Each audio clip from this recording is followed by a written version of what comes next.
I was at a quiet lounge in Zurich recently, just a few miles from where the Davos crowd gathers, when I struck up a conversation with a senior consultant for one of those massive Big Four advisory firms.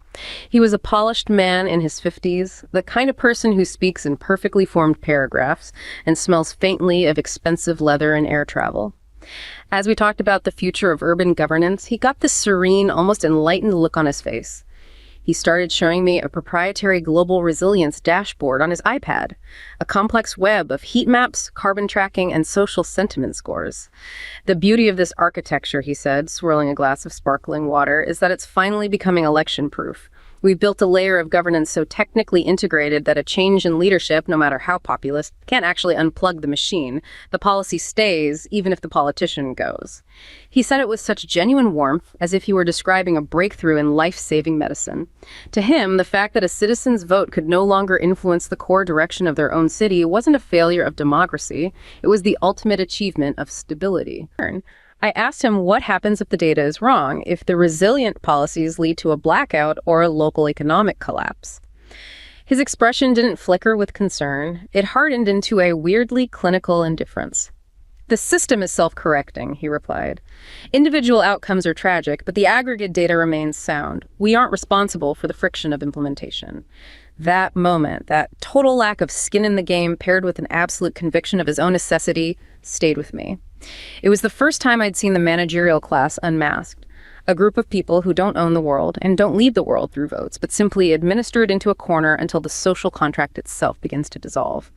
We've entered a post-democratic era, and most of us are still looking at the ballot box while the real power has already moved to a committee room you'll never be invited to enter. Election proof? I mean, it's a stunning thing to say out loud, isn't it? It really is, and with such pride. That's the part that gets me. Not as a necessary evil, but as the crowning achievement. Exactly. It wasn't pride so much as it was relief. I got the distinct sense he was relieved that the messiness of actual democracy, of people having a say, was finally being engineered out of the system. Cleaned up. Sanitized. Yeah. We talk about democracy being under attack from, these big dramatic events like riots or coups, but this felt different. Quieter. So much quieter. It felt like democracy was being suffocated by a very, very comfortable pillow. It made me realize that this frustration that I feel, and I think a lot of people feel. That feeling of being powerless. Yes, that sense that no matter who you vote for, no matter who wins the election, the same basic policies just keep marching forward. It's not paranoia. No. It's a design feature. It's a feature, not a bug, and it's the defining feature of the era we're living in. Yes. I think we're looking at a fundamental shift in the physics of power. It's not just about politics anymore. What do you mean by that, the physics of power? Well, we're taught in school, a very simple model. Power flows from the voter to the representative to the policy. A causes B causes C. Right. But what you experience in that Zurich lounge, that's the reality. Power has migrated. It has physically moved from the Parliament building, from the voting booth, to the dashboard. To the iPad. To the iPad. It's now in the hands of the people who design the metrics, the people who write the algorithms, the people who interpret the data, and crucially, the people who implement the technical requirements. And that's the core of what we need to unmask today in this deep dive. We're not talking about a specific political party, left or right. No, this transcends that completely. We're talking about a class of people, the managerial class. And I want to be really clear here for you listening. When we say managerial class, we're not talking about the shift manager at a McDonald's or something. No conception. We're talking about a very specific sociological group. It's a concept that goes way back to a thinker named James Burnham, who saw this coming in the 1940s. Which is incredible to think about. And what he saw has now, you could say, metastasized into something global. We're talking about the administrators, the bureau chiefs, the NGO directors, the corporate consultants, the technical experts. It's the guy in the Zurich lounge. He's the archetype. They're the people who stand between the so-called owners of society, which is us, the citizens, and the actual machinery of control. It really feels like an invisible coup, one that happened so slowly we didn't even notice. But, before we get too deep into the theory of how this all happened, I want to ground this. I want to talk about what this actually feels like for a normal person. Yeah, sure. Someone who isn't sipping sparkling water in Zurich. Because while that consultant is looking at his aggregate data, there are real people living inside those data points. I was looking into this story about a man named Matteo.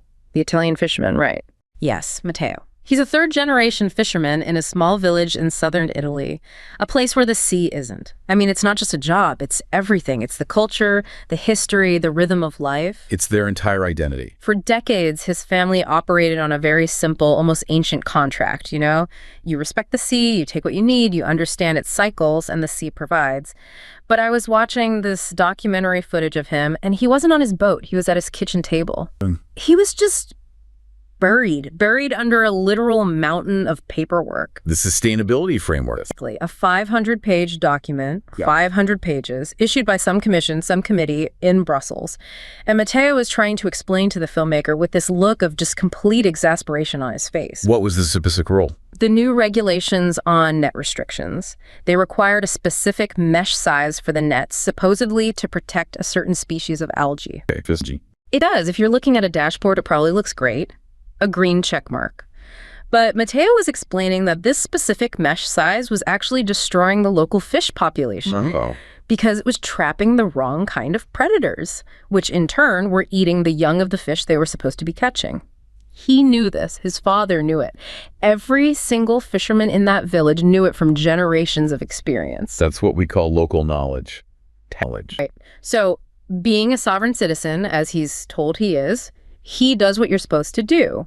He goes to the local council meeting to plead his case. And this is the moment of collision, isn't it? Yeah. The collision between that grounded local knowledge and the abstract managerial thing. It was painful to watch. I mean, it was truly heartbreaking. He stands up, he's got his hat in his hand, and he starts explaining the actual ecosystem of the reef. He's not angry, he's just passionate. He's knowledgeable. He's a real expert in the reef.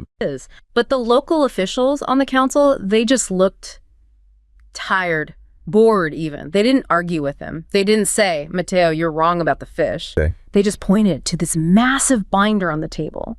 They told him that these standards, these rules, were non-negotiable technical requirements. They're the magic word. Non-negotiable. Technical requirements set by a panel of international experts. Not by them. It's out of their hands.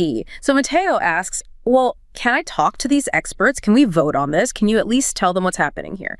And the official, he literally just shrugs. And he says, it's not a political matter, Matteo. It's science. Ow. It's science. And that was it. The conversation was over. Matteo went back to his idle boat. He's not allowed to fish unless he adopts a technology that he knows, for a fact, will destroy his own livelihood and his environment. And there is absolutely no mechanism for him to appeal. Because the decision wasn't made by anyone he could hold accountable. It was made by a committee he will never see, in a room he will never enter, based on a model he's not allowed to question. That moment, that shrug from the official, it's out of my hands. That is the absolute essence of this entire problem. It's the critical link in the chain. And it highlights this separation that James Burnham predicted. We have to spend some real time on Burnham, because without understanding his theory from 1941, you just can't make sense of what happened to Matteo or what's happening to all of us. 1941, I mean, it's the middle of World War II. The entire world is on fire. You've got Hitler on one side, Stalin on the other. The liberal democracies are fighting for their lives. Right. It's the height of ideological conflict. And the prevailing wisdom, the narrative everyone understood, was that this was the ultimate battle. Capitalism versus socialism, or capitalism versus fascism. The great isms. Exactly. But Burnham, who was this fascinating figure, an Trotskyist who became a conservative philosopher, he looked at this global chessboard and said, you're all wrong. You're all missing the point. What was his point? He said, yes, capitalism as we knew it is dying, but socialism isn't what's replacing it. Because the classic Marxist view is that if the capitalists, the owners, lose power, then the workers, the proletariat, win. That's the binary everyone was stuck in. But Burnham argued that a third group was emerging from the shadows to steal the prize from both of them. The managers. The managers. And to really understand this, you have to look at how the nature of business itself had changed. Think about the 19th century. If you owned a factory, you probably ran that factory. Right, you're the owner-operator. You invented the widget. You built the machine, you hired the guys, you set the prices. You knew how the steam engine worked. Ownership and control were the same thing. They were fused together in one person or one family. Like a small business owner today, the person who owns the pizza shop is usually the same person flipping the dough in the back. But as technology and scale just exploded, think of the railroads, massive steel mills, global shipping, complex finance. The systems became too big, too complex for any one person to understand, let alone run. And ownership got diluted at the same time. Totally diluted. You don't have one owner of General Motors anymore. You have shareholders. Thousands, millions of them, all owning a tiny piece of the company. Do those shareholders know how to design a fuel injector? Do they know how to navigate supply chain logistics in Southeast Asia or manage a union contract for 10,000 workers? No, they just want the stock price to go up. They want their dividend check. They hire people who do know how to do those things. They hire engineers, accountants, administrators, coordinators, human resources directors, and bureau chiefs. They hire managers. And this is Burnham's great insight. It's his massive insight. He saw that over time, what he called the separation of ownership and control becomes total. The owners, the shareholders, still legally possess the assets. They have the piece of paper that says, I own this. But the managers possess the actual control. And if you have the control, if you're the one deciding who gets hired, what gets built, where the money flows, how the factory is run, you are the real sovereign. The owner is just a passive recipient of the profits, if any. Okay, so let's apply this to government. It's a direct analogy. The owners are us, the voters. We theoretically own the country. Correct. In classic democratic theory, the citizens are the shareholders of the state.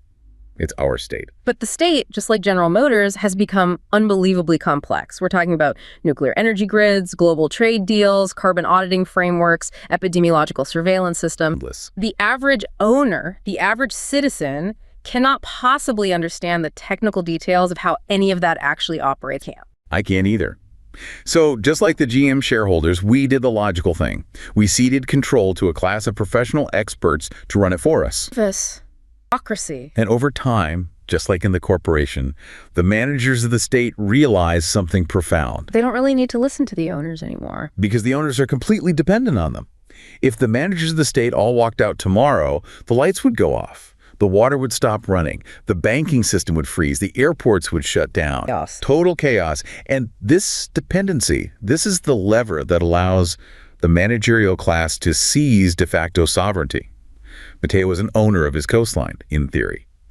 But the managers in Brussels control the technical direction and coordination of the fishing industry. And as Burnham said, control always trumps ownership. Please. But here's where I still get a little stuck. I mean, isn't some of this just inevitable? The world is complicated. I don't know how to run a nuclear plant. I absolutely want an expert running it for me. So why is this a revolution? Why isn't it just, I don't know, a natural specialization of labor? And that is the Steelman argument for technocracy, and it's a very valid point. We all want competence. We don't want to vote on the tensile strengths of bridge cables. The revolution happens when this class of experts develops its own consciousness, its own class interests. Interests that are separate from and often directly antagonistic to the interests of the people they are supposed to be serving. Burnham's prediction was that the managers would eventually realize they are the necessary, indispensable class, and they would start reshaping society to suit their needs, not ours. And what are their needs? What does this class want? Above all else, stability, predictability, uniformity, the elimination of risk and messiness, and most importantly, the perpetual expansion of their own apparatus, their own power. This brings us to this idea of the cathedral. It's a term I saw in the notes, and it seems to describe the institutional architecture that this class has built for itself. Yes, it's a very useful metaphor. It's not just a bunch of random guys in different rooms. It's a self-reinforcing network, right? It's a consensus production machine. It's the ecosystem that generates and legitimizes managerial power.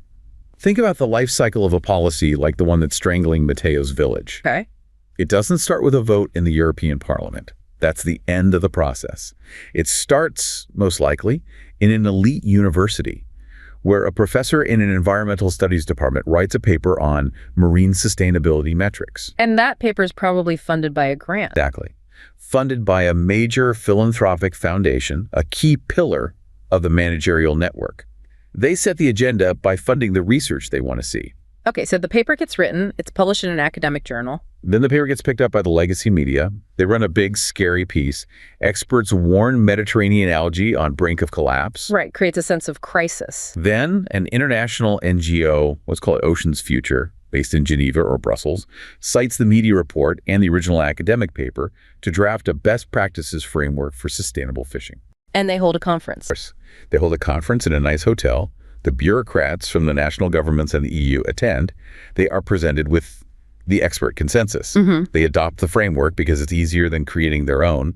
And by the time it gets passed down to the local council in Italy, It's treated as divine writ. It has the stamp of approval from the university, the media, the foundation, and the NGO. It's unimpeachable. it is the product of the cathedral, and it has validated itself at every step. And notice who is completely missing from that entire loop. The voter. Matteo.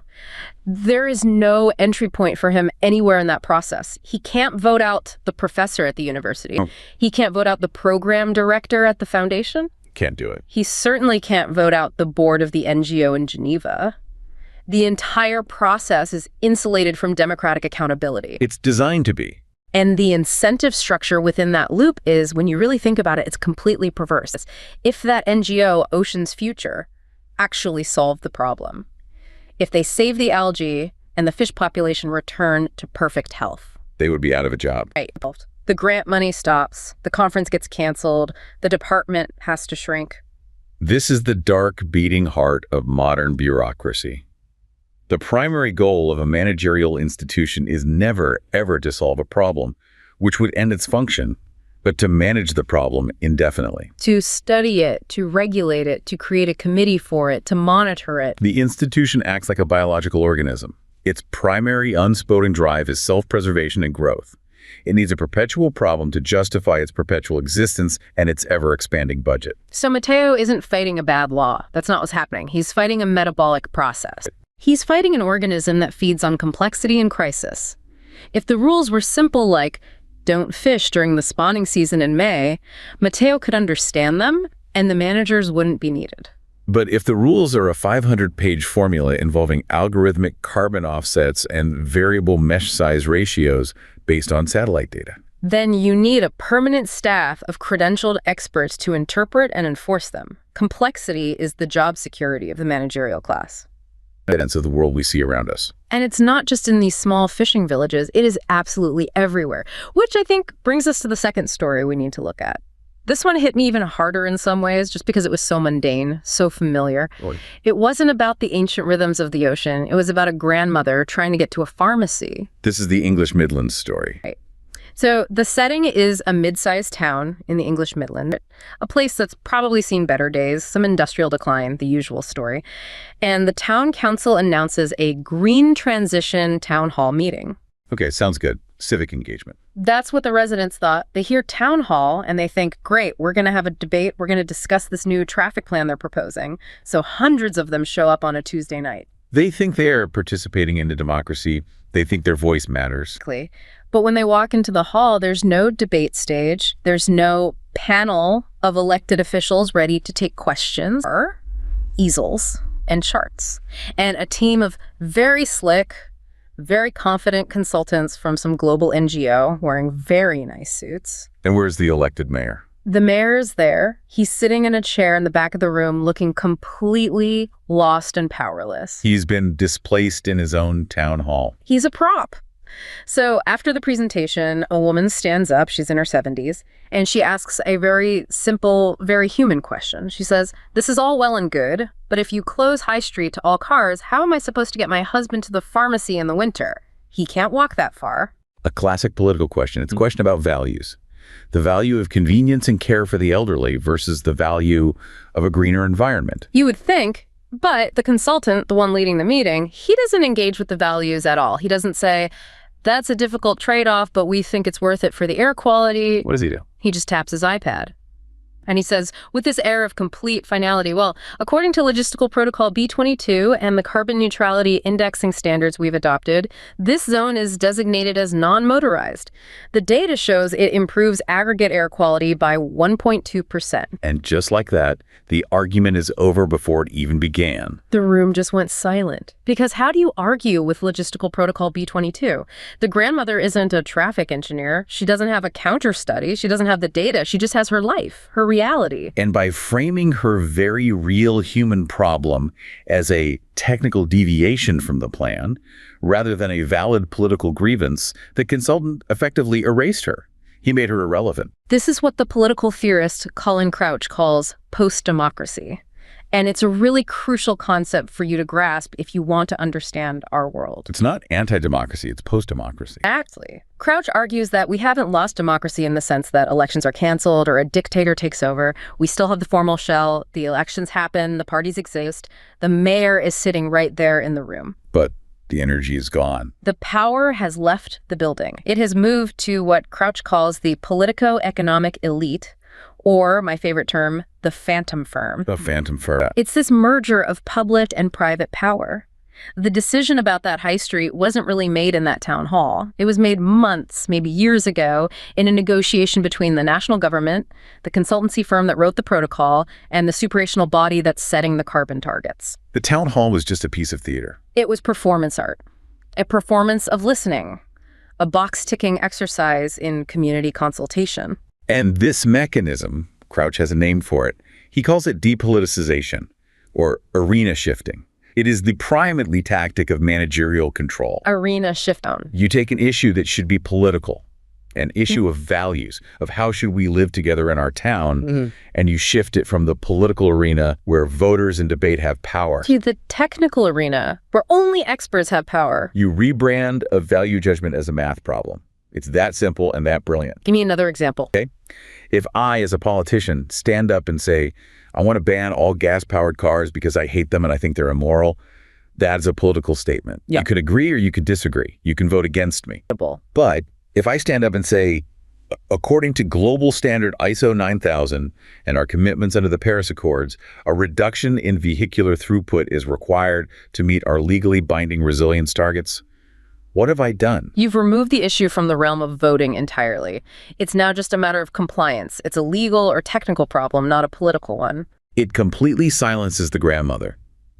She can't vote against a global standard. She can't run a campaign against a protocol. She's been procedurally disenfranchised. And she isn't meant to have a say. In the managerial worldview, her input, her lived experience is actually, it's noise. It's friction in the system. The consultant looks at her and genuinely thinks, you are impeding the implementation of the optimal, data-driven solution. They don't see themselves as oppressors. They honestly see themselves as doctors. We are fixing the city. Why is the patient arguing with the surgeon? And this gets to that term, soft totalitarianism. We usually think of totalitarianism as, jackboots and secret police and gulags. The boot stamping on a human face. Right. But it's gentler. It's helpful. It's the therapeutic state. It doesn't need to scamp on your face because it manages you for your own good. It uses HR departments, social engineering, nudges, and best practices to ensure conformity. If you object to the traffic plan, you aren't a political dissident. You're just uninformed. You need to be educated. You need to be nudged toward the correct pro-social behavior. And this control is getting more and more granular. That consultant in Zurich with his dashboard, he wasn't just looking at traffic flows and air quality. One of the metrics was social sentiment. That is the next frontier, technocratic microcontrol. With the rise of things like digital identity, central bank digital currencies, carbon tracking apps, the managerial class can exert control at the level of the individual transaction. Global resilience isn't just about building seawalls anymore. It's about managing you, making sure your personal behavior, your consumption, your speech aligns with the aggregate model. It's the ultimate endpoint of this logic. So we have a system where the owners, us, are effectively locked out. The managers, them, are in full control of the levers. They use the language of science and data to shut down any debate. But, and this is the really big question, does any of it actually work? And that is where the whole thing becomes a tragedy. Because if the managerial class were actually competent philosopher kings, if they really could solve the algae problem and fix the traffic perfectly and create a stable utopia, maybe, just maybe, we would accept the loss of our freedom. The benevolent dictatorship. But the evidence from all over the world suggests that this model is not just oppressive, it's inherently unstable and incompetent. Because they don't have skin in the game. Exactly. This is the core critique from the thinker Nassim Taleb, and it's devastatingly simple. The consultant in Zurich said the quiet part out loud. We aren't responsible for the friction of implementation. That line, it honestly made my blood run cold when he said it. Friction of implementation. It's such a sterile, inhuman euphemism for people losing their jobs. Or people losing their homes. Or people starving. The managerial class has perfected a system where they privatize the gains and socialize the risks. What do you mean by that? If the consultant's green transition plan works, he gets praise, a promotion, and a bigger fee for his next project. If it fails, and the town's economy completely collapses, does the consultant have to return his fee? No. Does he lose his job? Does he have to live in the town he just ruined? He writes a post-mortem analysis paper, probably gets paid again to explain what went wrong, and then moves on to the next town to implement the same plan. The grandmother loses her access to the pharmacy. Mateo loses his boat. The manager gets a promotion and a bigger bonus. And when you sever that feedback loop, when the decision maker feels absolutely no pain from a bad decision, the system loses its ability to learn from its mistakes. It becomes incredibly fragile. It can't adapt. It just keeps accumulating hidden risks under the surface until one day the whole thing breaks. And we have a grim, real-world example of this breakage. We have to talk about Iran. The research notes on the crisis there in 2025 and 2026 are just terrifying, but they serve as a perfect, horrifying case study of managerial failure on all sides. It is the ultimate collision of technocracy versus reality. So let's start with the external pressure on Iran. We often think of sanctions as economic warfare, which they are, but the way they are described in the source material, it sounds more like administrative warfare. That's a much better term for it.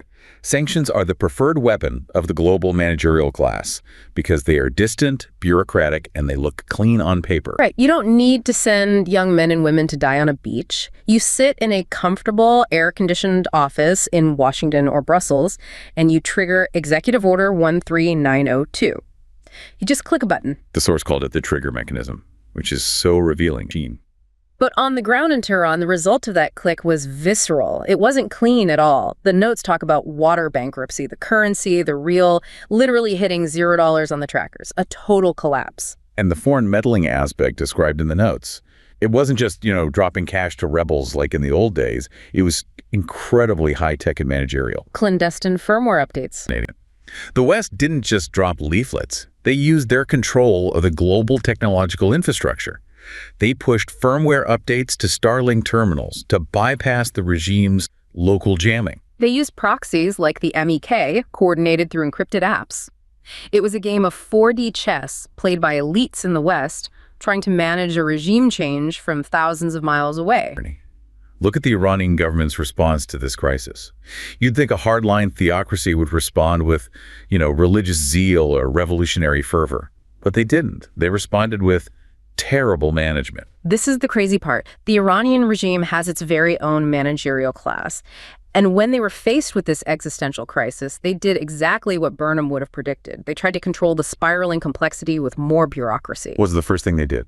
They implemented a 3-tier gasoline pricing structure. Think about the sheer hubris of that. Your economy is in free fall, hyperinflation is rampant, people can't afford bread, and your solution is to create a complicated 3-tiered pricing system for fuel. It's bureaucratic madness. It requires armies of inspectors to enforce. It creates massive black markets instantly, and it just confuses and infuriates the population. And they tried to manage the currency value, setting an artificial exchange rate instead of just letting it float. Which just burned through their foreign reserves and made things worse. And then, when the protests inevitably started, they didn't just send in the police. Their first instinct was managerial. They tried to manage the information flow. They shut down the internet. Which in the 21st century is like shutting off the country's oxygen supply. And it had a catastrophic unintended consequence. It killed the commercial class. The bazaar merchants, the shopkeepers, the absolute backbone of the Iranian economy for centuries. These weren't revolutionaries, they just wanted to run their businesses. But when the managers in the government turned off the internet to stop the negative social sentiment from spreading, they also turned off all the credit card machines, they stopped all the online supply chain orders, they broke the entire economy. They destroyed the very people who were keeping the country alive, all in the name of some security protocol or information management strategy. It was a complete systemic failure. The Iranian managers were sitting there, looking at their own dashboards, trying to stabilize the regime stability index or whatever they called it. But by pulling those levers, they blew up the entire engine room. They severed the social contract completely. And the result was total involution. The society just collapsed in on itself. And while Iran is obviously an extreme case, the underlying pattern is universal. When the managerial class becomes so detached from the reality of the shop floor, whether that's a bazaar in Tehran or a fishing village in Italy, They inevitably steer the ship directly into the rocks. And they do it while looking at their charts and assuring everyone that the navigation data is perfect. This brings us back to the West and to that feeling of deep anger that is just bubbling up everywhere here. Yeah. It explains the rise of populism. It explains the rage. The work of Michael Sandel on the tyranny of merit is so important here. Yes, Sandel really gets into the psychological dimension of all this. Why do people hate the managers so much? It's not just that their policies fail, it's that they're so arrogant about it. The hubris of merit. The managerial class genuinely believes that they deserve their power. They've earned it. They went to the right schools, they got the right degrees, they have the credentials, they understand the data. And so they look at the owners, us, the voters, and they see people who are uneducated, backward, irrational. People driven by silly emotions like tradition or patriotism or religion. So when one of their grand plans fails, they don't blame the plan. They never blame the plan. They blame the people for not being smart enough to implement it correctly. The peasantry is revolting again. Sandel argues this creates a politics of humiliation. If you were someone who's been left behind in this globalized technocratic system, if you're a Rust Belt worker whose factory was outsourced, or a fisherman like Mateo, the system tells you it is your own fault. You just weren't smart enough. You didn't get the right credentials to get a job in the consultant class. And that stings. It's one thing to be poor or to lose your job. It's another thing entirely to be told that you're poor because you're stupid and you deserve it. That humiliation is the fuel for the backlash. The populist revolt isn't just about economics, it's a demand for dignity. It's a roar of protest against the tyranny of merit. People are screaming, I may not have a PhD in resilience metrics from an Ivy League school, but I know how to run my own life and my own community better than you do from 1,000 miles away. So we have the rise of this class, thanks to Burnham. We have the mechanism of their control from Crouch. And we have the failure of the system, shown in Iran and explained by Sandel. The whole system is fraying. The election-proof dashboard is starting to glitch and spark. So what happens when the social contract finally snaps for good? Where do people go? Well, they don't just disappear. And they don't necessarily storm the palace with pitchforks. They do something much quieter and in many ways much more radical. They begin to build a parallel polis. This is the final story I want to share with you, and it's the most hopeful, but in a way also the most ominous. I found this thread on an encrypted online forum. It was about a group of neighbors in a European suburb. It didn't specify exactly where, probably for safety reasons. It's a Tuesday night, a dimly lit basement. There's a group of people meeting, and they're not there to plot a terror attack. They're not there to overthrow the government. One is a retired doctor. Another is a plumber, another is a former school teacher. It's just regular, everyday people. But they've all made a conscious decision to opt out. They've looked at the world around them and realized that the official public health system is a bureaucratic nightmare where you wait 6 months for a simple appointment. And the local schools are more focused on ideological compliance than on teaching math and reading. Exactly. So they've started their own network, a parallel structure. The retired doctor treats his neighbors for cash, or sometimes just for barter. The teacher runs a homeschool pod for a dozen kids in her living room. The plumber keeps everyone's pipes running in exchange for fresh vegetables from their gardens. They are building a micro-society based on direct personal trust. This is straight out of the playbook of Václav Havel. Havel, the great Czech dissident who lived under communism. Yes. Living under the ultimate managerial state, the Soviet system, Havel realized that you couldn't fight the system head-on. The secret police were too strong, the bureaucracy was too thick and suffocating, so he proposed this concept of the parallel polis. Which he also called living in truth. Exactly. When the official state lives in a lie, when it says the economy is booming while the grocery store shelves are empty, or the border is secure while it's wide open, you don't waste your energy arguing. You simply turn away. You create your own structures that operate outside the suffocating embrace of the official state. So these neighbors in the basement, in the language of the source material, they are the remnant. A remnant. They aren't trying to capture the existing institutions. They're not trying to become the new managers. They've looked at the cathedral and concluded that it's hollowed out. It's dying. Their goal isn't conquest. It's civilizational conservation. It sounds almost like a kind of survivalist strategy, but not for the apocalypse. For culture. It is a form of social survivalism, and the source material mentions the term tribal atavism. And this is the danger, the ominous part. As the broad, national social contract dissolves, as I stop feeling like a citizen of a nation and start feeling primarily like a member of my basement group society, begins to fragment. It breaks down into smaller competing tribes, trust-based networks.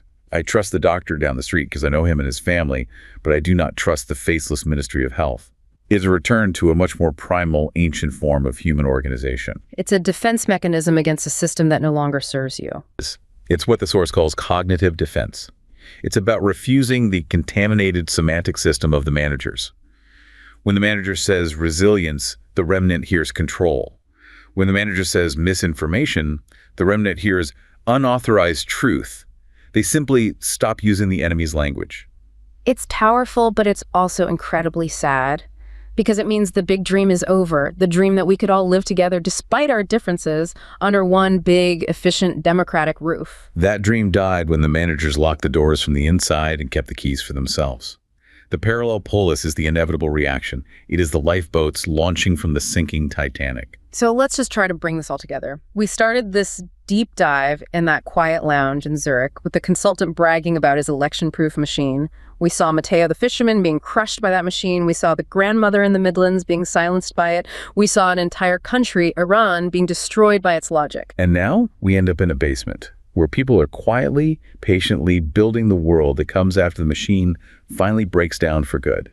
It really is the complete arc of our post-democratic reality. The hubris, the mechanism of control, the spectacular failure, and then the retreat into smaller, more human-scale worlds. It leaves us in a very strange place for you listening. What do you do with this information? You can't just quit your job and move to a basement commune. No. But you can start by looking at the world with clear eyes. You can learn to recognize when you are being managed. You can spot that exact moment when a political issue is being dishonestly shifted into a technical one. You can refuse to be depoliticized. And you can start to intentionally cultivate skin in the game in your own life. You can start building your own networks of trust and mutual aid. Because if that dashboard in Zurich finally fails, and all of historical evidence suggests that it will, the only thing that will actually matter is who you can rely on when the aggregate data is proven to be completely wrong. That's the real bottom line. I do want to leave you with one final thought. It's something that has been nagging at me since I first heard that story about the consultant. We've been talking about this managerial class as if they are these all-powerful, all-knowing overlords, masters of the universe, pulling all the strings with malicious intent. But consider this for a moment. What if they aren't actually driving anymore? What do you mean by that? The consultant said the system is self-correcting. He said the dashboard is so deeply integrated. What if the managerial class isn't actually steering the ship anymore? What if they are just sitting in the cockpit, clicking buttons on a dashboard that is no longer connected to the engine room? What if the complexity of the global system has grown beyond even their ability to understand or control it? That is a genuinely haunting thought. The cockpit is full of pilots, but all the controls are dead. They're just for show. And if that's true, then the correction he was so confident about won't be the stability he promised. The correction will be the parallel polis. The correction will be reality itself crashing through the walls of the committee room. The game, then, isn't about winning back the old world. It's about ensuring a viable one remains to be played in after this one finally exhausts itself. Serious. We'll see you next time.